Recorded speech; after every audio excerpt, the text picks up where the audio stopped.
today marks 1 year since the horrific events of October 7th, when Hamas launched a large-scale terror attack in Israel, killing over 1,250 Israelis and foreign nationals, including children and women. More than 250 people were abducted and taken to Gaza, including many women and children.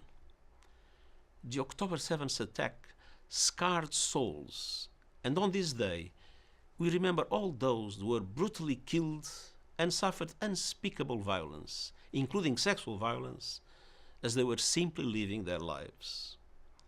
This is a day for the global community to repeat in the loudest voice our utter condemnation of the abhorrent acts of Hamas, including the taking of hostages.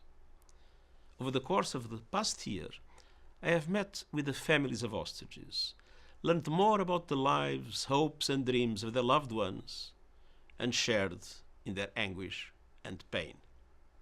I cannot imagine the torture they are forced to endure every day, and I demand once again the immediate and unconditional release of all hostages. Until then, Hamas must allow the International Committee of the Red Cross to visit those hostages. The 7th of October is naturally a day to focus on the events of that awful day. I express my solidarity with all the victims and their loved ones. Since October 7th, a wave of shocking violence and bloodshed has erupted.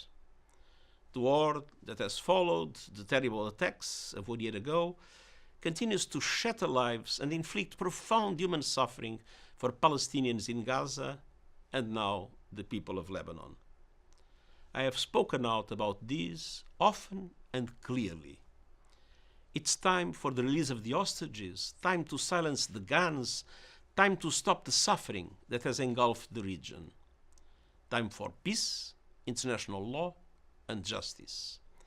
The United Nations is fully committed to achieving these goals. In the midst of so much bloodshed and division, we must hold on to hope. Let us honor the memory of the victims, reunite families, and end the suffering and violence in the whole Middle East.